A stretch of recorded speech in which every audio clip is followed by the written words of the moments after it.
The Secret Cipher, Chapter 20. Jax. It was way past our bedtimes.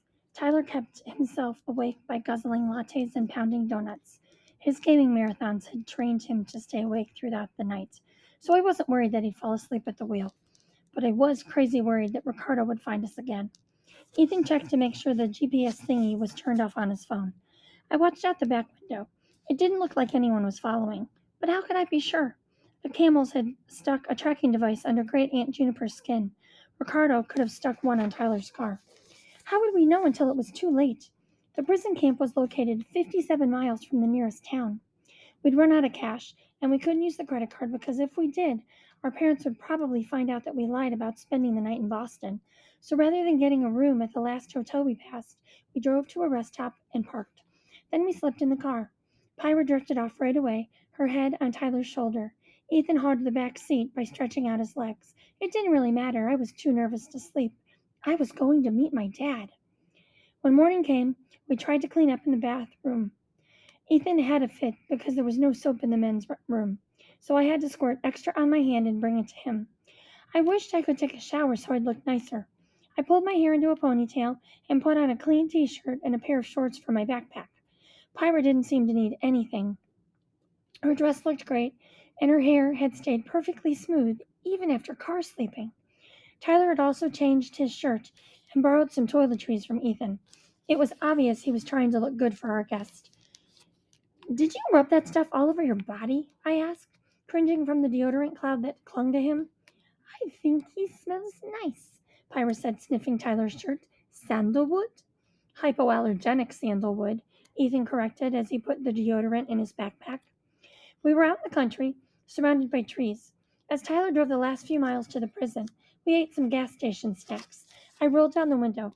The fresh air was a welcome relief from Tyler's deodorant off-gassing. Pyra leaned her arm on the door and stuck her face into the wind. I used to love doing that when I was little. As our hair rippled, it sparkled with bits of sunshine. We passed a sign that read Brookville Federal Prison Camp, next exit. "Why is your father in prison?" Pyra asked, turning to look at me. "Breaking and entering into someone's private home, I guess. I guess he was trying to steal something. I don't really know." "Both of our fathers are thieves," she said sadly. "My father created this catastrophe. We may need your father to help us end it." Suddenly I didn't feel as ashamed. I wasn't the only girl who had a less than perfect parent. There were worse things a parent could do than to steal. Maybe my father was a nice man who'd taken the wrong path. My father had fallen in love with him, so he had to have a good side. And Great Aunt Juniper had trusted him. There had to be more to him than a label convicted criminal. Ethan looked up from his phone. "Take this exit." No barbed wire fence surrounded the prison, no towers or armed guards ready to shoot anyone who tried to escape.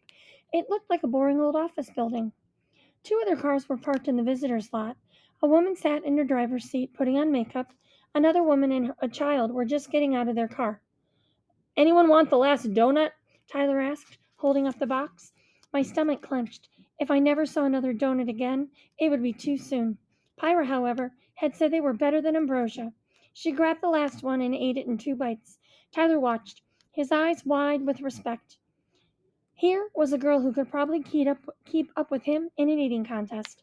It's weird how quickly you can get used to things. Like when I had my braces, they hurt the first few days, but a few days later, I didn't even notice them. And there we were, acting as if knowing a girl from a myth was perfectly normal. "You look nervous," Ethan whispered to me. "Understatement of the year," I said. "How do you introduce yourself to a parent? It's supposed to be the other way around. What if he doesn't want to talk to me?" Ethan grabbed his baseball cap. "He made you the secret box." "Sure, he made me a box, but that doesn't mean he wants me to come visit." "This doesn't look like a prison," Pyra said. "Why is no one screaming in agony? Why is no one pushing the boulders?" Tyler leaned against his car. "Are you saying that those stories about Zeus's punishments are true? Cepheus has to push a boulder up a hill every day, then start over in the morning? And Prometheus is chained to a rock while his liver is eaten by a giant eagle?" "Yes, all true." "That's barbaric," Ethan said. Why would Zeus do that? Cepheus was a king who deceived the gods, Tyler said, and Prometheus broke Zeus's law and gave man fire, which is a major reason why mankind advanced scientifically. Zeus does not forgive those who disobey him, Pyrrha said, a note of sadness in her voice. Was she thinking about her father? Was he being punished in some horrid way for stealing the urns? More cars drove into the lot. Let's do this, I said. We walked up to the security booth. One of the guards was watching something on his computer. The other was looking about as bored as I looked when I sat in math class, counting the minutes until the bell rang. Hi, I said. He sighed. You here for a visit? Yes, I'm here to see the locksmith. Then I cleared my throat. I'm here to see Isaac Romero. He looked at the four of us. Inmates are allowed 2 visitors per day, no more. Ethan stepped back. Pyrrha should go with you. I can wait out here. I need to see your IDs, the guard said. I pulled out my wallet and handed over my Chatham Middle School ID. It was the dorkiest picture ever. My eyes were half closed and I looked like I was pooping. The guard grinned. Why didn't you get a retake? I was sick on retake day, I informed him a bit snippily. He made a copy of my ID, then set it on the counter. Then he held out his hand and looked at Pyrrha. This should be interesting. What kind of identification would she have? A student ID from Zeus's Academy or Hades High School? Maybe a gym membership from the Hercules Athletic Club? She looked at me and shook her head. Then she stepped back. So I grabbed Ethan's arm. Come on, let's go. I was actually relieved. I'd much rather have him by my side, especially since I was feeling like I might hurl. I couldn't remember ever being this nervous about meeting someone. Ethan showed the guard his Chatham Middle School ID. He was wearing his baseball cap in the photo, just like in real life. The school photographer was a friend of the family, so he'd let Ethan wear the hat, even though it was against yearbook policy. The guard made a copy of the ID. After you go through those doors, you'll have to check in again. He handed the cards back to us. Take the belt, Pyrrha said. You can show it to the locksmith. She started to wrap it around my waist, but the guard said, You won't be able to wear that. They make you leave belts, shoes, and bags outside the visiting room. He brought out a handheld metal detector and ran it over me, then over Ethan. It beeped. Ethan took off his watch, then fished through his pockets. Oops, he said, pulling out his phone, his Swiss Army knife, and an extra key to his house. He handed them to Tyler. Do you remember the code? Pyrrha asked me. The locksmith unlocks love with a kiss, I said. She nodded. I looked worriedly at Tyler. Keep a lookout for Ricardo. Roger that. Once inside, we passed through another metal detector and had to remove everything else from our pockets and put it into a tray. Gum, my wallet, his wallet, which were identical because we'd bought them at the Chatham Saturday Farmers Market. We also had to leave our coats, shoes, and Ethan's hat. Then we signed it at the reception desk and were given visitor badges. 20 minutes passed. Maybe my father was trying to make up his mind whether or not to see me. Had we come all this way for nothing? My hands got sweaty, and my stomach still hurt. I tried to look at a magazine but couldn't focus. Had Mom hidden the truth from me because my father was a bad person? Should I be afraid of him?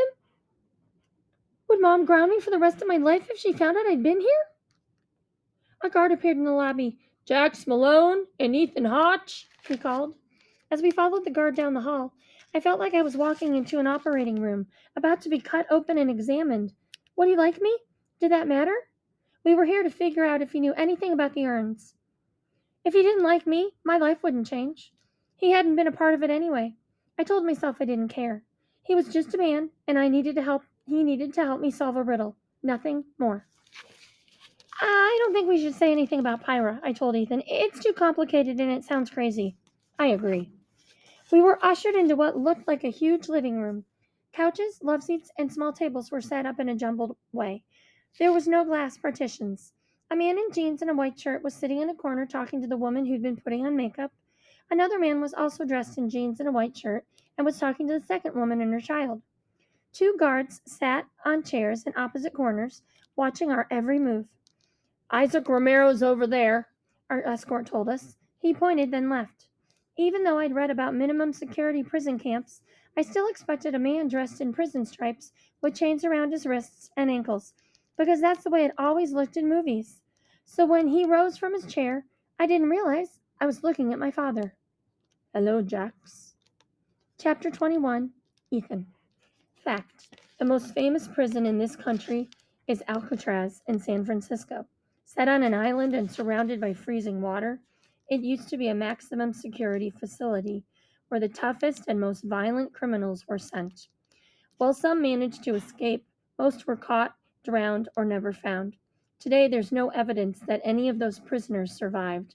Other famous prisons include the Tower of London, which held two wives of King Henry VIII, South Africa's Robben Island, which was once a leper colony and then made it into the prison that held Nelson Mandela, and French Guinea's Devil Island, where if you tried to escape, you faced piranha infested waters.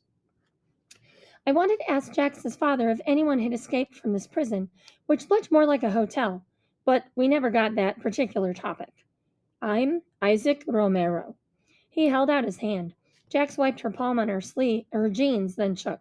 Maybe it was odd for a father and daughter to shake hands, but I think it would have been weirder if they'd hugged. I never understand why people I don't know want to hug me. I waited a few feet from Jax, trying to give her some personal space. Her wore a pair of jeans and a white shirt, same as the other inmates. The shirt had a stamp on the right breast pocket, Brookville Federal Prison Camp. His hair was dark, with some gray at the temples and pulled into a ponytail like Jax's. His mustache and beard were trimmed into a goatee. His eyes were dark brown, as was his skin. Jax definitely looked more like him than her mother. People always tell me I look like my mom and Tyler looks like dad. Tyler definitely takes after dad with his math and science skills. Mom calls them the absent minded professors because when they get interested in something, they forget about everything else. But I'm the only one with the allergies and the worries. I don't know where those came from. I'm Ethan, I told him, reminding myself to look into his eyes. Right. You're Kathy's son. I saw you once, but you were a toddler. As I shook his hand, I wondered if there were lots of germs in prison. It's nice to meet you.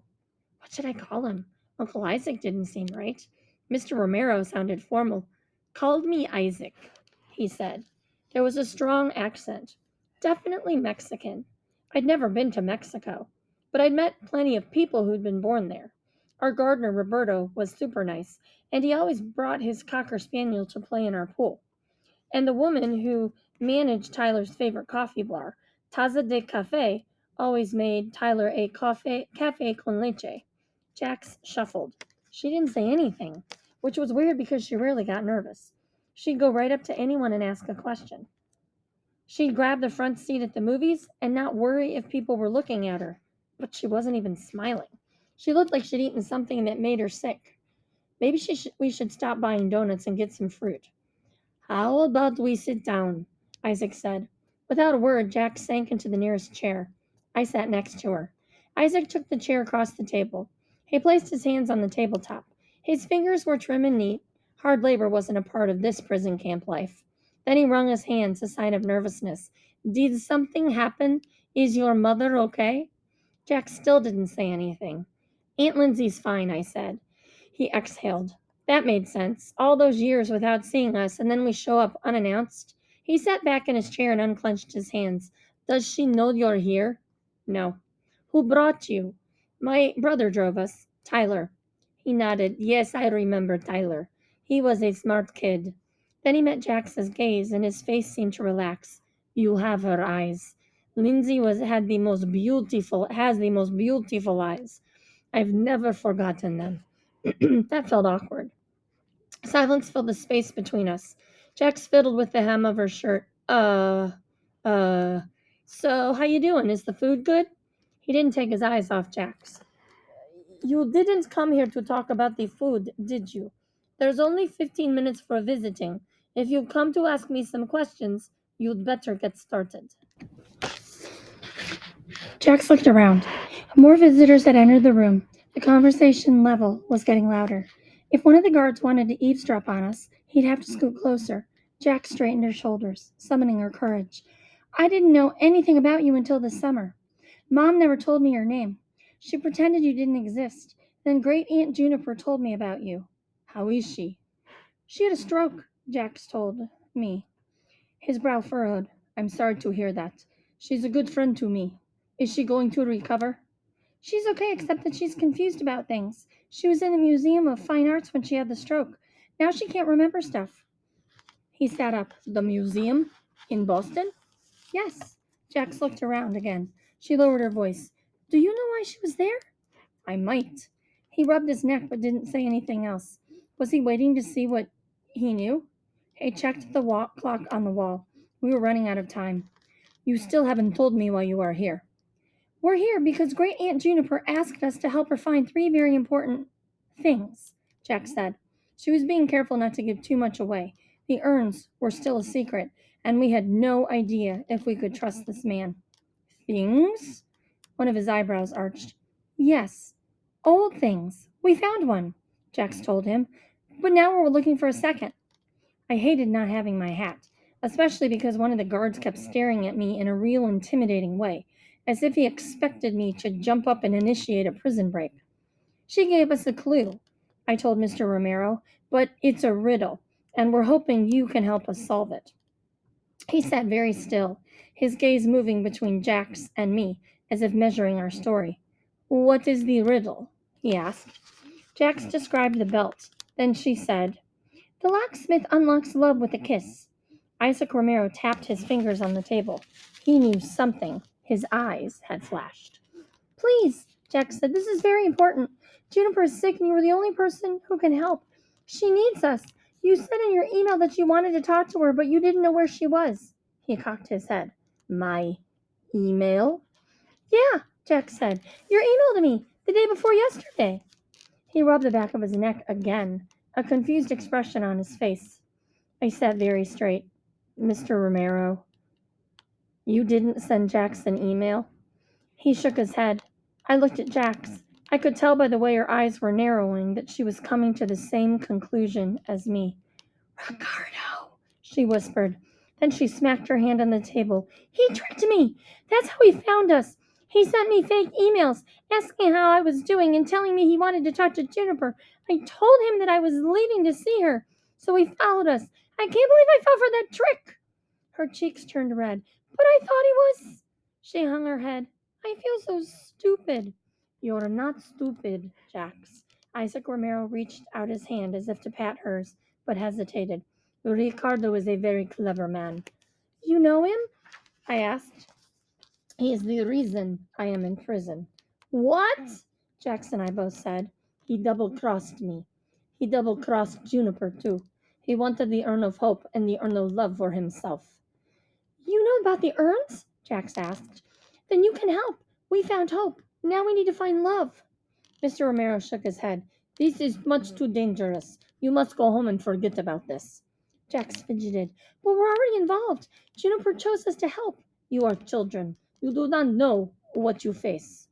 Jax scowled and squared her shoulders.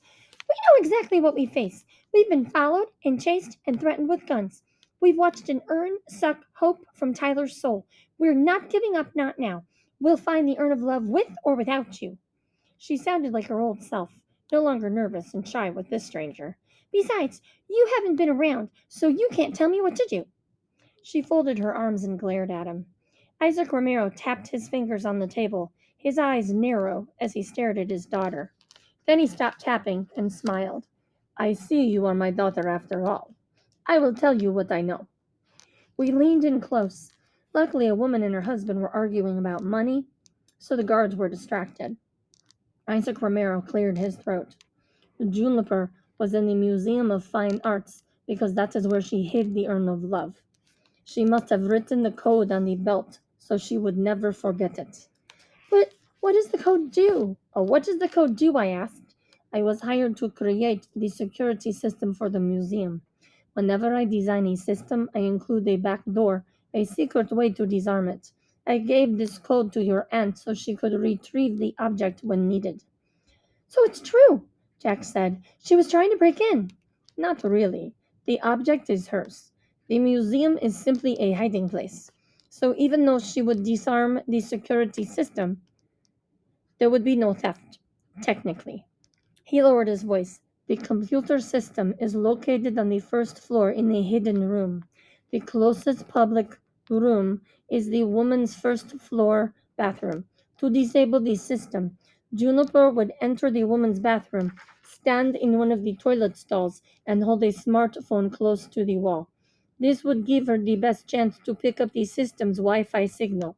When the system asked her to log in, she would type the code. Unlock love with a kiss, Jack said. There would be a slight flicker of the lights, nothing else. The system would appear to be working normally, but that would be an illusion. She would then have exactly 15 minutes to remove her object. The system would restore automatically. So once it was disabled, she could get the urn and no alarms would sound? I asked. Exactly. I glanced at the guard. We now knew how to break into a museum. This was dangerous information. Where's the urn of love hidden? Jax asked. About 15 years ago, your great aunt donated two ancient busts to the museum. One is the head of Zeus, the other of Aphrodite. Aphrodite was damaged and had to be pieced back together. As Juniper worked on the restoration, she realized that the hollow space inside Aphrodite's head would be the perfect place to hide the little clay jar. I glanced at the clock. Only another minute to go. If she had suffered memory loss from the stroke, it is important that you remind her to wait until just before closing. The staff will be tired and eager to leave. They are mostly college students and volunteers. They don't carry weapons, but can have police on the scene in under a minute. Jax wiggled in her chair. I'm wondering. She closed her mouth and pursed her lips, as if holding back the question. You want to know why I didn't steal the urn for myself? Yes, she said. He smiled. Because I'm not that kind of thief. I don't steal from good people. The guard who escorted us to the visiting room returned and said, Jax Malone and Ethan Hotch, your time is up. Please come with me. I could tell by the way Jax was fidgeting that she wanted to ask many more questions. We stood. Mr. Romero shook my hand. Nice to meet you, he said. Then he shook Jax's hand, but as he did, he slipped her a small piece of paper. Then he pulled her close and whispered, I know what you're planning. Please, be careful. And that is the end of the chapter.